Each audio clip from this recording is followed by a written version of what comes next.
명절 이후에 우리가 받을 응답들이 있습니다. 명절 때 가족들을 만나면서 또 좋은 포럼도 하고 응답도 하긴 하고 감사할 일이 많았을 겁니다만은 거기에 머무르지 말고 더 큰 응답을 향하여서 우리 그릇을 넓혀야 되겠고요.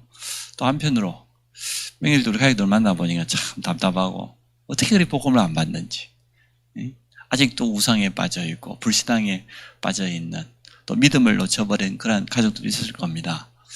그때 우리가 참 잘해야 돼요. 답답하고 안타깝지만 그 속에서 하나님의 중요한 음성을 드려야 됩니다. 우리에게는 그게 기도 제목의 응답이거든요. 답답한 게 아니고 우리에게 결단하라는 것이고 기도하라는 것이고 정말 살리라는 거니까.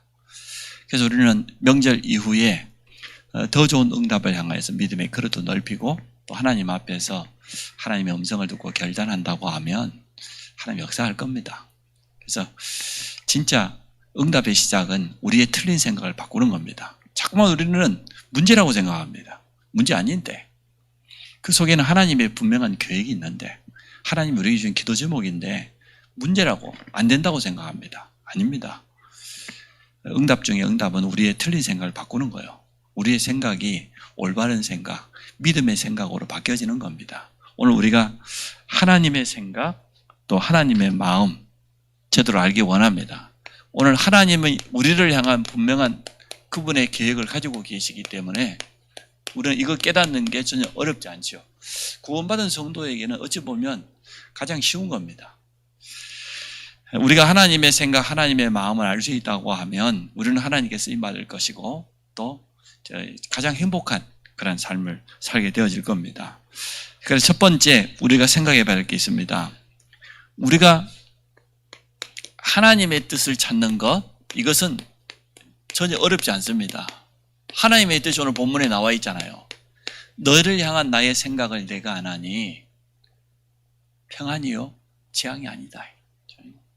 그래서 우리가 하나님께서 우리를 향한 그 생각은 뭐냐? 가장 먼저 은혜부터 받으라는 겁니다. 정말로 제대로 은혜 받고 정확한 언약부터 붙잡으라는 겁니다. 은혜 받은 사람은 특징이 있어요. 어떻습니까? 일단 언약을 제대로 붙잡았기 때문에 흔들리지가 않습니다. 흔들리는 사람들은 언약이 분명하지 않아서 그렇습니다. 초대교회가 250년 동안 변함없이 기다릴 수 있었던 건 뭡니까? 주님이 남기신 그 언약이 분명한 언약으로 붙잡아졌기 때문에 그들 가슴 속에 딱 각인되었기 때문에 언약이 제대로 각인되지 않는 사람은 작은 일에 마음 빼앗깁니다. 흔들립니다. 아브라함이 하나님이 부르실 때 주신 그 언약이 분명하지 않았을 때는 눈앞에 있는 현실을 쳐다보고 의식 때문에 불신앙하고 흔들렸습니다. 그러나 어느 날 아브라함이 이 언약을 제대로 붙잡고 단을 쌓기 시작한 그때부터는 흔들리지 않았습니다. 중요한 때마다 믿음 고백했습니다. 이게 은혜 받은 사람이요. 진짜 은혜 받은 사람이에요. 또 은혜 받은 사람의 특징이 뭡니까? 지속적으로 쓰임받아요.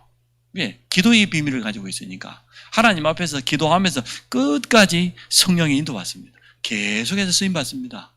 그게 성령 인도 받는 사람의 특징이에요. 성령 인도를 누가 받습니까? 언약 잡은 사람이 제대로 기도하면 성령 인도 받게 돼 있는 것 아닙니까? 그리고 또 은혜 받은 사람은 뭡니까? 가장 위기 때 앞장섭니다. 여호수아와 갈렙 보세요. 가장 문제라고 생각하는데 거기에 앞장섭니다. 거기에 도전합니다. 사람들이 은혜를 잘 몰라요. 우리가 무조건적인 하나님의 은혜로 구원받았는데 은혜를 얼마나 오해하냐 그러면 자기 듣기 좋은 말 하면 은혜 받았다고 합니다. 그게 은혜입니까? 하나님의 음성을 정확히 듣는 게 은혜인데 자기 귀에 듣기 좋은 말, 하나님의 말씀에 귀 기울여야 되는데 지나가는 애화하면 웃고 은혜 받았다고 합니다. 그게 은혜입니까? 하나님의 말씀이 내게 정확한 언약으로 다가와야 되는 거죠. 말씀 들을 때 우리 믿음이 회복되어지고 고백되어지고 이게 은혜거든요. 은혜 받은 사람은 다릅니다. 그래서 은혜 받은 사람은 틀림없이 자기 삶에 갱신 오게 되어 있습니다. 우리가 은혜 받았다고 하면서도 전혀 변화도 없고 늘 그 모습 그대로, 그거 진짜 은혜 받은 거 아니거든요. 은혜 받으면 어떻게 됩니까? 결단하게 되어 있고 갱신하게 되어 있어요. 내 삶의 변화가 오게 되어 있어요. 우리 생각부터 바뀌잖아요.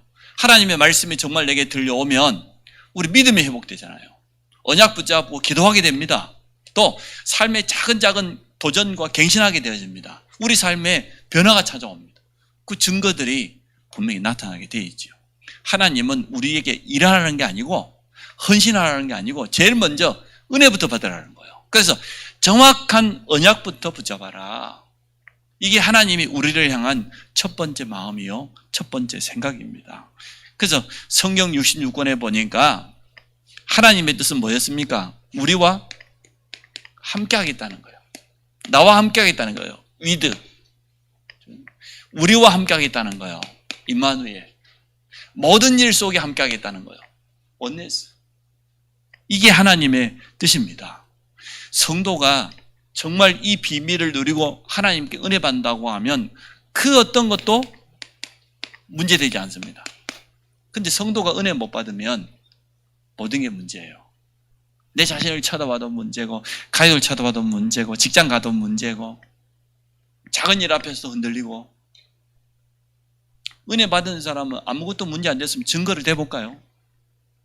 세상 사람들이 내 비림에 빠졌어요. 하나님 없는 세상 쾌락, 육신에 빠졌어요. 근데 창세기 6장에 보니까 그러나 노아는 여호와께 은혜를 입었더라. 얼마나 제대로 언약을 붙잡았던지 120년 동안 산 위에 방주를 만드는데 흔들림이 없었습니다. 세상 사람들이 다 조롱했을 거예요. 비난했을 거예요. 저 영감이 미쳤다고. 미치려면 혼자만 미치지 왜 아들들까지 데리고 미쳤는지 모르겠다고. 그렇게 조롱했을 건데도 정말로 제대로 언약 잡은 노아는 전혀 흔들리지 않았습니다. 바울이 자기 인생을 회고했잖아요. 나는 사실 40에 하나 뺀 그 매를 몇 번이나 맞고 죽을 고비를 얼마나 넘기고 배고픔과 외로움과 동족들로부터 고통을 당하고 이방인들에게 죽임을 당할 뻔했고 돌에 맞기도 했고 감옥에 갇히기도 했고 짐승 때문에 위험당하기도 했고 그렇게 수많은 고난을 당했는데도 불구하고 하나님께서 나를 사용하셨다. 고린도서 15장 10절에 나의 나된 것이 하나님의 은혜다. 이렇게 표현했어요. 바울이 쓰임받는 키가 뭐였습니까? 하나님 앞에 은혜부터 받은 겁니다. 그래서 자기 믿음의 아들, 내 아들 디모데, 내 아들아, 네가 그리스도 예수 안에 있는 은혜 속에서 강한 자가 되라. 그게 디모데 후서 2장 1절에 있는 바울의 유언적인 말이잖아요. 다른 데 강하면 안 돼요. 다른 데 강할 수도 없습니다. 우리는 그리스도 예수 안에 있는 하나님의 은혜 속에서 강한 자 되기를 원합니다. 그래서 하나님의 뜻은 뭐냐? 여러분이 다른 것 하기 전에 제일 먼저 은혜부터 받으라는 거예요. 하나님의 말씀을 정확하게 언약으로 붙잡으라는 거예요. 성경 66권에 보니까 처음부터 끝까지 우리와 함께 하겠다는 거예요. 이 포로된 현장에 있는 제자들이 지금 이 백성들이 하는 말 아닙니까? 위기 만나 있는 그들에게 하는 말 아닙니까? 너희를 향한 나의 생각을 내가 아는데 평안이요 재앙이 아니다 말이에요. 그래서 여러분 제일 먼저 은혜부터 받으시기 바랍니다. 그래서 하나님의 말씀을 언약으로 제대로 붙잡으시기 바랍니다. 그러면 아무것도 문제 안 돼요. 언약을 막을 자 있습니까? 하나님의 약속을 누가 뒤집을 자가 있습니까? 없습니다. 성경은 우리에게 그것을 분명히 말해주고 있습니다. 그래서 우리에게 가장 필요한 게 뭡니까? 예배요, 하나님의 말씀입니다. 오늘 성경을 본문을 자세히 보세요. 11절 첫 마디가 뭐예요? 여호와의 말씀이니라. 14절 또 처음이 뭐예요? 여호와의 말씀이니라. 마지막 끝맺는 14절 하반절 끝이 뭐예요? 여호와의 말씀이니라. 사람 말 듣지 마세요. 세상 여론 따라가지 마세요. 이번에 대통령 후보 나온 사람 보니까 말 잘하는 사람들 많더만요. 그들의 말이 맞습니까? 거의 틀립니다.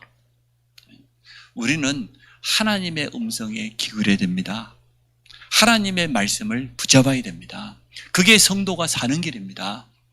정말 언약 붙잡고 산다고 하면 그 어떤 것도 문제되지 않습니다. 그러면 언약 붙잡고 두 번째 뭐 하라는 겁니까? 진짜 능력을 체험하라는 거예요. 참 능력이 뭡니까? 저 우상 앞에서 기도하고 있는 자들, 종교인들이 지금 귀신 앞에 빌고 있는 거, 그게 참 응답이고 참 능력입니까? 아닙니다. 하나님께서 구원받은 성도에게 위에서부터 부어주시는 참된 능력을 체험해라. 세상 사람은 도무지 알지 못하는 영적인 힘부터 가져라. 그겁니다. 성도가 언약 붙잡고 진짜 하나님의 말씀을 묵상하는 가운데 깊은 기도의 비밀 속에 들어간다고 하면 영적인 힘을 체험하게 되어 있습니다. 약속하셨지 않습니까? 부활하신 주님이 초대교회에 뭘 약속하셨습니까? 예루살렘 떠나지 말라고 했는데 무엇 때문에? 너희가 몇 날이 못 돼서 아버지께서 보내실 성령, 그 성령으로 세례받게 될 것이다. 영적인 힘을 얻게 될 것이다. 성령 충만 받게 될 것이다. 그러면 권능을 받고 땅끝까지 증인될 것이다. 그 약속 붙잡았어요. 여러분이 주일만 하루만이라도 진짜 언약 붙잡고 기도하시기 바랍니다. 그래서 영적인 힘 가지고 가야 돼요. 우리가 현장에 갈 때는 이것 가지고 가지 않으면 안 됩니다. 영적인 힘 가지고 모든 걸 다 해야 됩니다. 우리는 현장에 설 때에 다른 거 가지고 가지 않습니다. 하나님이 내게 주신 언약, 이에 붙잡고 기도하다가 영적인 힘 얻어가지고 현장 나가야 돼요. 그거 가지고 모든 일을 해야 돼요. 그러면 이때부터 여러분의 현장은 틀림없이 변화가 일어날 겁니다. 이 사람을 우리는 증인이라고 합니다. 전도자라고 합니다. 우리 현장에 영적인 세계가 이루어져요. 성령께서 역사하신다니까요. 이번 추수 명절에 처음 했을 것 아닙니까? 하나님의 성령을 힘입어서 성령께서 역사하시면 그 말이에요. 성령 충만 받으면 귀신을 쫓아내게 돼 있대. 흑암 세력이 결박당해. 거기에 하나님의 나라가 임하는 겁니다. 우리 현장에 하나님의 나라가 임하는 것보다 더 좋은 축복은 없습니다. 오늘 우리를 향한 하나님의 뜻은 간단해요. 언약부터 붙잡아라. 기도하다가 영적인 힘부터 얻어라. 그러면 하나님의 나라가 가기 전에 먼저 성령께서 앞서 역사하신다고 분명히 성경에는 약속되어 있습니다. 이게 하나님의 뜻입니다. 주일날 우리가 예배드리는 목적이 뭡니까? 이 말씀 속에서 오늘 하나님의 언약을 붙잡는 거예요. 그러고 난 다음에 뭐 해야 됩니까? 정말 우리가 기도해야 안 되겠어요? 하나님 앞에서 깊이 기도하다가 영적인 힘을 얻는 거예요. 하나님은 그거 원해요. 그러면 현장 가보면 안다니까요. 영적인 힘을 정말 가지고 현장 가면 여러분보다 앞서 성령께서 역사하시기를 가보면은 흑암이 꺾여 있어요. 거기에 하나님의 나라가 임하는 거예요. 이게 하나님의 뜻이에요. 너무나 간단하지 않습니까? 전혀 어렵지 않습니다. 성도는 날마다 이 응답을 누려야 돼요. 주일마다 언약을 제대로 붙잡고 우리의 삶 속에서 가장 먼저 영적인 힘부터 얻는 거예요. 말씀 묵상과 기도 집중을 통하여서. 그러면 내 현장에 가보면 안다니까요. 그 현장에 하나님의 나라가 임하는 이러한 증거를 이번 한 주간도 날마다 체험하시기를 주의 이름으로 축복합니다. 오늘 우리를 향한 하나님의 생각, 너희를 향한 나의 생각을 내가 안 하니. 이게 언약이죠. 뭐라고 했습니까? 평안이다. 재앙이 아니다.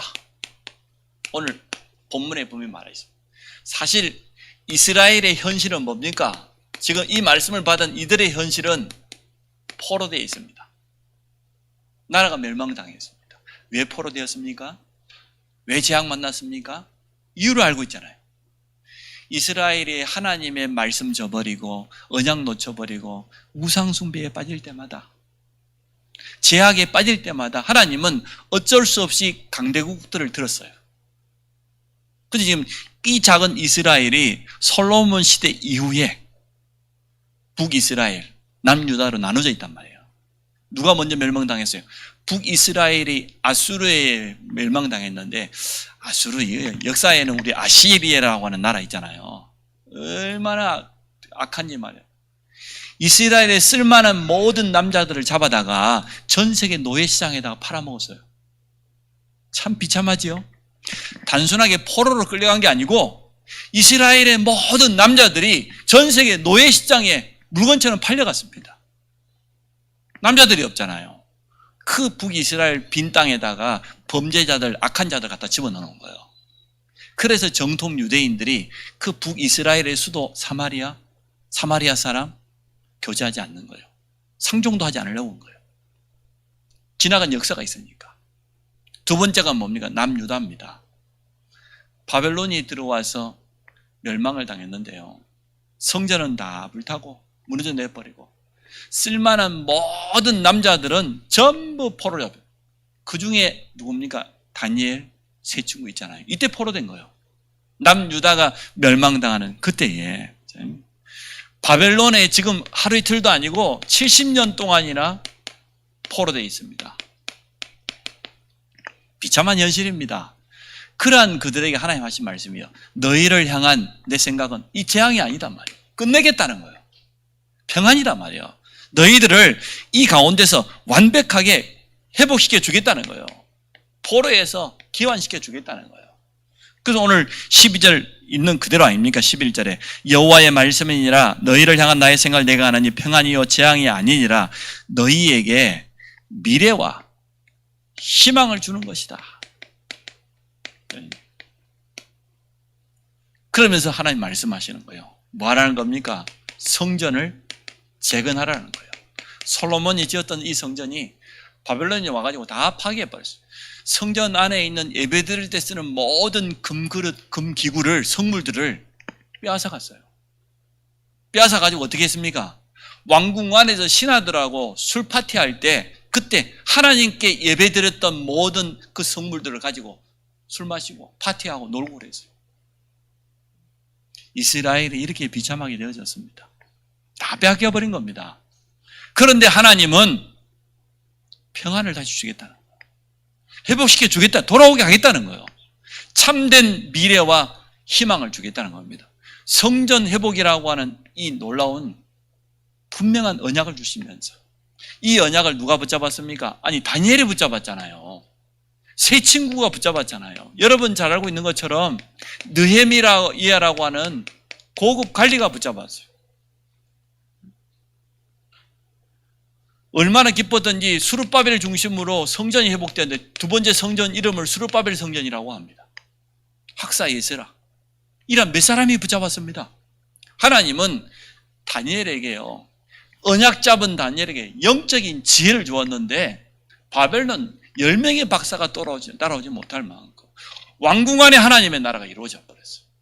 아니 그곳에서 예루살렘을 향해서 기도하는 이 다니엘 한 사람 때문에 4명의 왕이 다 버려졌다니까요. 완전 다 버려졌어요. 느헤미야가 누굽니까? 왕에게 가장 사랑받는 그런 신하예요. 아주 포로로 잡혀왔던 느헤미야가 고급 관리가 되었어요.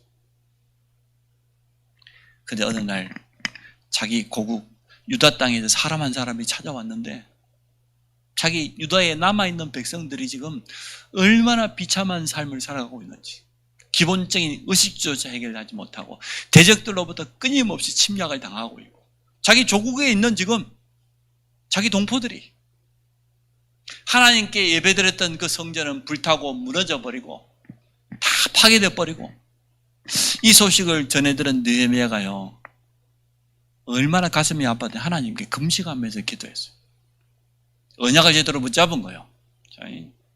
비참한 소식을 들었는데 그것 가지고 하나님 앞에 나가서 금식하면서 기도했다니까요. 무슨 기도했겠습니까? 여러분은 대강 짐작하지 않습니까?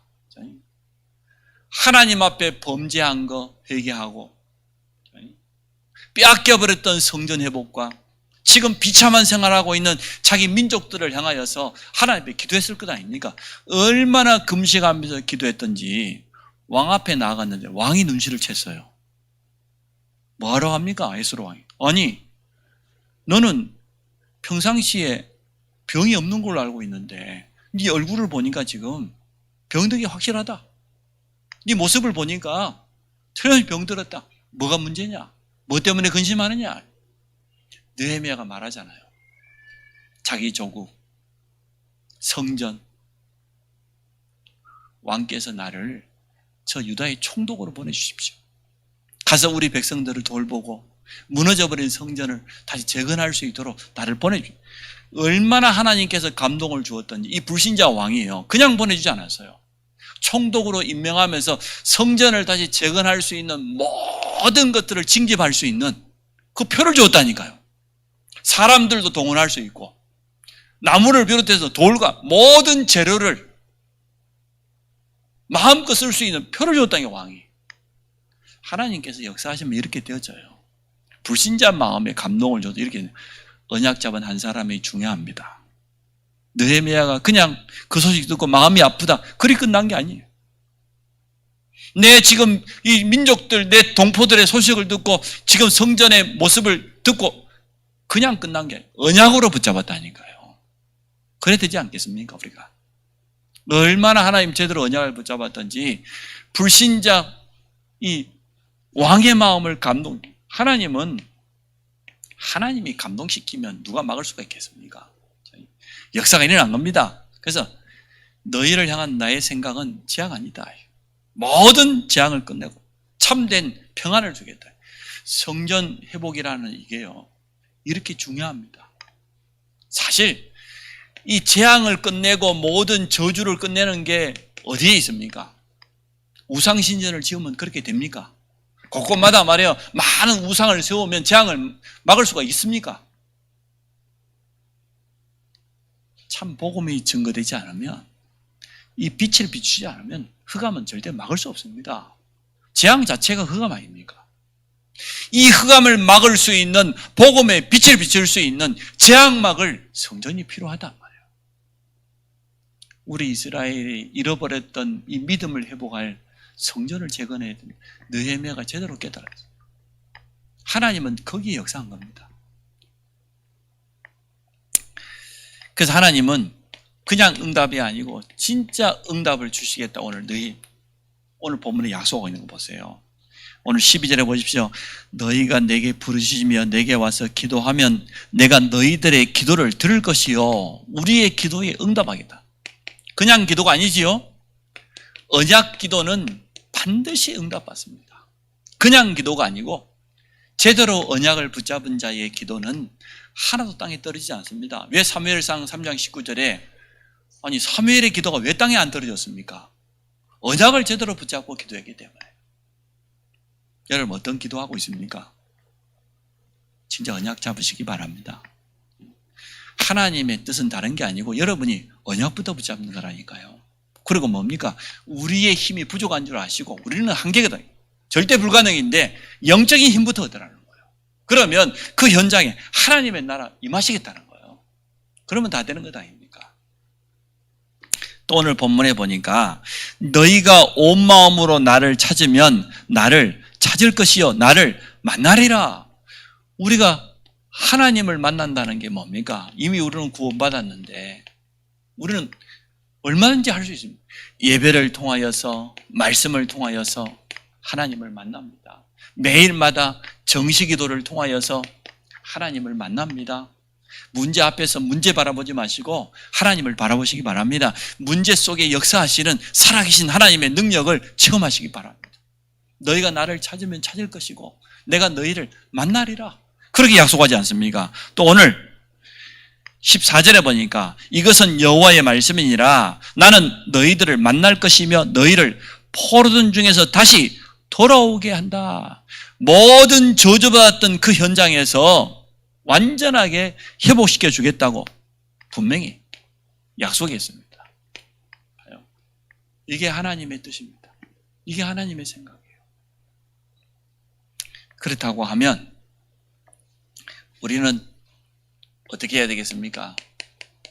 성전 회복을 통하여서 우리는 분명히 꿈 꿔야 돼요. 어떤 꿈을 꿔야 되겠습니까? 현장에 하나님의 마음을 전달할 수 있는 그러한 성전이 필요해요. 이러한 성전.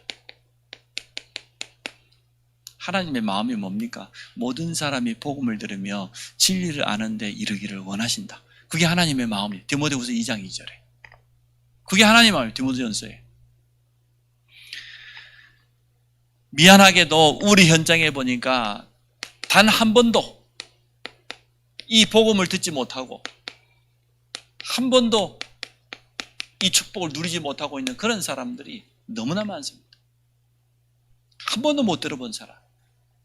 그 사람들에게 이 복음이 증거되는 것, 그건 하나님의 분명한 뜻입니다. 또 많은 성도들 가운데서 하나님의 뜻, 하나님의 계획 전혀 모르고 뭐합니까? 종교생활하는 사람 성도들 많습니다. 그저 교회 왔다 갔다 하는 사람 많아요. 그들에게 하나님의 분명한 뜻과 계획이 전달되기를 원해요. 성전을 통하여서 우리는 이 축복을 얼마든지 회복하고 누릴 수 있습니다. 하나님의 말씀이 전달되어지면 모든 현장은 틀림없이 살아납니다. 변화되어집니다.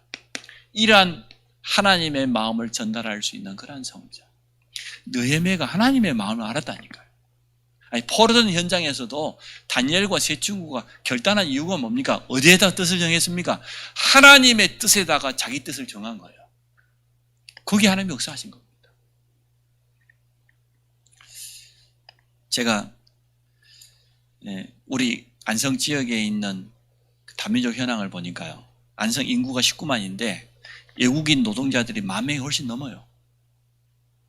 그 가운데 대덕민은 보니까 인구는 뭐 한 8%, 7%밖에 안 되는데 외국인 노동자 25% 이상이 저 작은 대덕민 안에 있어요.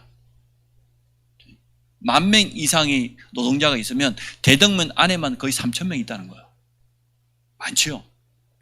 그래서 우리가 저 내리에다가 이번에 러시아 지교를 가지고 기도하는 것 아닙니까? 광독초에 보니까 중앙아시아, 러시아 학생들이 굉장히 많더라고요. 통계를 보니까. 우리는 참 기도하면서 한번 인도받아 봐야 되겠습니다. 저들에게 참 복음이 한 번은 전달돼야 안 되겠습니까? 또 저들 가운데서 하나님이 준비해놓은 제자가 틀림없이 있을 겁니다. 결국은 우리는 이겁니다. 제자입니다. 제자예요. 저 러시아권에 제자 1명만 찾아난다고 하면 우리는 성공한 거예요. 수많은 지교회를 세운 것도 중요하지만 그 지교회를 통해서 하나님이 원하시는 게 뭐겠습니까? 저는 이번에 러시아 지교회를 놓고 기도하는 것에 기도 제목 간단합니다. 제자입니다. 어린 학생들 가운데 나오면 더 좋고 저 노동자들 가운데서 이 복음 알아듣는 제자 1명만 일어나면 돼요. 그러면 성공이에요. 이러한 하나님의 마음을 전달할 수 있는 그러한 성전. 현장에는 복음 한 가지 몰라가지고 재앙 만나 있는데 재앙을 막는 이러한 성전. 이러한 꿈을 꾸기 원합니다. 우리 경기 남부 지역에 가장 범죄가 많고 살인사건이 많고 실종사건도 많고 가정도 많이 깨어지고 청소년들도 이탈을 많이 하고 그러잖아요. 또 지금 다민족들이 몰려와 있는데 저 가만 놔두면요 앞으로 심각한 사회 문제 됩니다. 그 미국에서 말하고 있는 슬럼과 흑인들만 주로 있는 그게 어느 날 이루어진 게 아니에요. 그 흑인들에게 참 복음을 전해주고 그들을 살렸어야 되는데 그들을 노예로만 이용해 먹고 말이에요. 지금까지 무시하고 그랬다 보니까 그들 속에 있는 상처가 얼마나 많겠어요. 다민족 노동자들이 나름대로 자기 목적을 가지고 옵니다. 물질이 가장 우선순위가 될 수 있겠지요. 성공을 꿈꾸며 여기까지 왔습니다. 그들에게 진짜 성공이 뭔지 말해줘야 돼요. 진짜 인생의 참 목적을 찾을 수 있도록 도와줘야 됩니다. 또 재앙을 막을 수 있는 곳은 미안하지만 절간이 아닙니다. 절간이 많이 세워졌을 때마다 우리나라는 끊임없이 분쟁이 일어나고 전쟁이 일어나서요. 사람들이 잘 몰라요. 우상 신전을 많이 세운다고 재앙을 막을 수 있습니까? 안 됩니다. 복음을 말할 수 있는 교회를 세워서 빛을 비춰야 되거든요. 빛을 비춰야 어둠이 떠나갈 거 아니에요. 재앙 그 자체가 흑암이잖아요. 흑암을 막는 올바로 빛을 비칠 수 있는 그러한 성전이 필요하다. 이게 하나님 마음이에요. 하나님의 생각이 어렵지 않습니다. 우리는 그렇게 할 겁니다. 다른 빛이 아닌 이 생명의 빛, 진짜요. 치유의 빛을 발하는 이러한 성전을 놓고 우리는 꿈꿉니다. 도전할 겁니다. 하나님은 우리에게 틀림없이 역사할 겁니다. 재앙이 올 수밖에 없는 저그리스도 이단 종교로 가득 차 있는 여기에다가 빛을 비추는 성전을 세우자. 그리스도의 이 빛을 비추는. 또 우리는 진짜 참 소망을 담을 수 있는 이러한 성전을 지었기 원합니다. 우리의 소망은 뭡니까? 237이 벌써 우리 곁에 와 있기 때문에 237 저들 가운데서 진짜 제자를 찾아서 함께 예배드리고 훈련받아서 다시 역성교할 수 있는 이런 참 소망이 있습니다. 영육간에 병든 사람을 치유할 수 있는 기도의 뜰이 있는 이러한 성전. 우리의 진짜 미래가, 진짜 소망이 어디에 있습니까? 결국은 우리 후대들에게 있지 않습니까? 렘넌트. 저는 우리 장로님들 가슴속에 이게 담겨 있다고 믿습니다. 우리 장로님들의 소망과 미래는 렘넌트입니다. 저들을 그리스도의 제자로 키우는 거, 237 나라에 파송하는 거, 그거 말고 뭔 꿈이 있겠어요? 진짜 우리가 남겨야 될 인생 작품, 이게 담겨 있는 그러한 성전. 그래서 오늘 하나님의 생각, 하나님의 마음. 그래서 오늘 성경에 보니까 나 여호와의 말씀이니라 계속해서 강조하잖아요. 짧은 얼마 안 되는 그 내용 속에 나 여호와의 말씀이니라. 하나님의 말씀이 임하면 다 되어지는 겁니다. 쉽게 말하면 무슨 말입니까? 이 말은 언약 정말 제대로 붙잡아라. 우리는 성전 회복이라고 하는 우리의 목표가 아니고 하나님께서 우리에게 분명히 주신 언약입니다. 이게 맞다고 하면 지금부터 지속하는 겁니다. 24시 이 언약 가지고 기도하는. 하나님 주신 언약이니까. 24시 이 언약 가지고 기도하다가 영적인 힘을 얻는 겁니다. 우리 현장에 하나님의 나라가 임하는 거예요. 우리의 산업에 하나님의 나라가 임해질 것 아닙니까? 24시 언약 가지고 기도했더니 25시 하나님 나라의 축복이 우리의 가정에, 우리의 산업에, 우리의 업에 임하는 거예요. 그러니까 아무도 막을 수 없는 이러한 응답이 오는 거죠. 영혼의 응답이. 우리는 이러한 분명한 꿈을 가지고 있습니다. 이러한 비전을 가지고 도전합니다. 틀림없이 하나님, 성전 회복이라는 하나님의 생각, 마음, 거기에 우리의 마음이 딱 하나 되어지면 이때 어떤 일이 납니까? 이것을 우리는 기적이라고 합니다. 여러분 꼭 그렇게 하세요. 나와 하나님이 하나 되는 거. 나의 업과 진짜 하나님의 마음이 하나 되는 거. 또 우리 교회와 하나님 주신 이 시간표 하나 되는 거. 이때 일어나는 기적. 나의 업이 하나님의 생각, 하나님의 마음과 하나 되면 어떻게 되겠습니까? 복음 경제가 그 속에 있는 겁니다. 그래서 오늘 본문에 있는 말씀을 통해서 언약을 굳게 잡으시기 바라고, 또 언약 잡고 이제 24시 들어가세요. 24시. 여호와의 말씀이 분명하니까 25시의 축복까지 누리세요. 내가 있는 곳에 하나님의 나라가 임하는. 전능하신 하나님, 우리 성도들이 정확한 언약을 붙잡게 하시고 또 영적인 힘을 얻게 하시고 하나님 나라의 비밀을 날마다 체험하기 원합니다. 하나님의 생각, 하나님의 마음을 깨달았습니다. 이제 믿음에 결단하고 도전하는 모든 성도들이 되도록 축복하여 주옵소서. 예수님 이름으로 기도합니다.